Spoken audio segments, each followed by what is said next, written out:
সম্মানিত ভিউয়ার্স, চলে আসলাম আমাদের নিজ এলাকায়। আজকে আপনাদের সামনে একটি চিত্র তুলে ধরব। এই চিত্রটা হলো আমাদের নিজ বিদ্যালয় এবং বিদ্যালয়ের প্রাঙ্গণ। দেখেন, এটা হলো আমাদের সালিয়াকান্দি ইন্টারন্যাশনাল উচ্চ বিদ্যালয়। এখানে 2012 সালে আমি এই বিদ্যালয় থেকে এসএসসি কমপ্লিট করছি। দেখেন, আমরা যে সময় ছিলাম এই সময় এই মাঠের অবস্থা একই ছিল। স্কুল ছিল না, স্কুল ছিল আপনার টিনের ঘরে, কিন্তু স্কুলের পরিবর্তন হয়েছে। কিন্তু রেজাল্ট ছিল অনেক ভালো। আমাদের 2012 বেসের রেজাল্ট অনেক ভালো ছিল।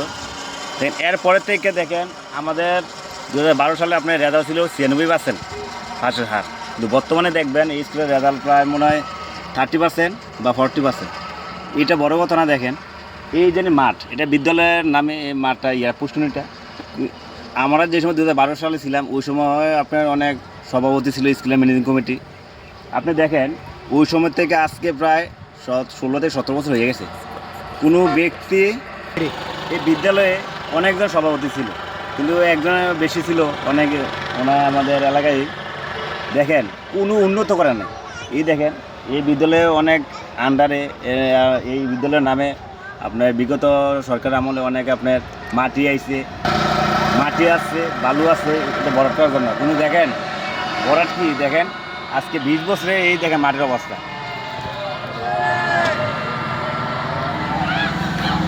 20 বছরে দেখেন চিত্র একই, এটা কোনো পরিবর্তন নয়। দেখেন, এটার ভিতরে যারা সভাপতি হিসেবে আসে সবাই লাঘববল হয়ে যায়। এই বিদ্যালয়ের ফান্ডে টাকা দেখেন অনেকগুলো টাকা আছে, কিন্তু কোথায় আছে না সেটাও যায়। কিন্তু টাকা সত্ত্বেও এই বিদ্যালয়ের দেখেন মাঠ, একটা বিদ্যালয়ের আপনার সৌন্দর্য ফুটে ওঠে ওই মাঠ। এই দেখেন, একটা বিদ্যালয়ের সামনে যদি একটা গাথা থাকে তাহলে বিদ্যালয়ের সৌন্দর্য কোথায় থাকে? এই গাথাটা, এই পুকুরটা ভরা মানে কেউ উঁচু নেয় নাই।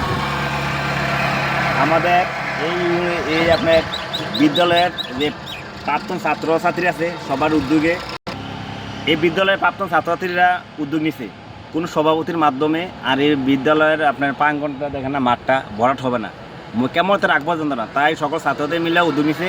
এটা আমাদের নিজের অর্থায়নে বিদ্যালয়ের মাঠটা আমাদের পরের প্রজন্ম ছেলেমেয়েদের ছাত্রছাত্রীর জন্য। জানি কোনো ছেলে মেয়ে আপনার যদি আপনার খেলার মাঠ না থাকে, তারা যে কোনো আপনার কাটাপাতি লিপ্ত হয়ে যায়। শুধু আমাদের পরের প্রজন্ম মানুষের জন্য, এই ছাত্রছাত্রীর জন্য এই বিদ্যালয়ের প্রাঙ্গণটা আমাদের বড় ভাই এবং আমরা সবাই সমন্বয়ের মাধ্যমে আমরা এটা ভরাট করব। দেখেন, আমাদের আর গ্রামে কিন্তু লাঘব বলার অভাব নাই ভাই, কোটি কোটি টাকার মালিক আছে, কেউ এটা করে নাই, কারণ তাদের ছেলেমেয়ে কিন্তু এই বিদ্যালয়ে লেখাপড়া করে নাই। যদি লেখাপড়া কর, তাদের ছেলেমেয়ে যদি এই বিদ্যালয়ে লেখাপড়া করতো, তাহলে এই বিদ্যালয়ের মাঠের প্রতি তাদের একটু হইলেও মমতাবোধ থাকতো। কী কারণে জানেন? তাদের ছেলেমেয়ে এখন লেখাপড়া করে না, তাদের এই কারণে এটার প্রতি মায়া নাই। তাই আমরা এই বিদ্যালয়ে প্রায় 30 বছর হয়ে গেছে। এই 30 বছরে যারা লেখাপড়া করছে সকল প্রাক্তন ছাত্রছাত্রী এবং বর্তমান ছাত্রছাত্রী যারা আছে সবাই মিললে, সবার সমন্বয়কে মিললে আমরা ইনশাল্লাহ দিলে আপনারা দেখবেন যে এটা সভাপতির মাধ্যমে হয় নাই, ম্যানেজিং কমিটির মাধ্যমে হয় নাই, যে ছাত্রদের মাধ্যমে। শুধু একমাত্র আমাদের পরের প্রজন্মরা জানি বলে দিতে না পারে আমাদের এই স্কুলে প্রাক্তন ছাত্রছাত্রীরা কিছু করে নাই।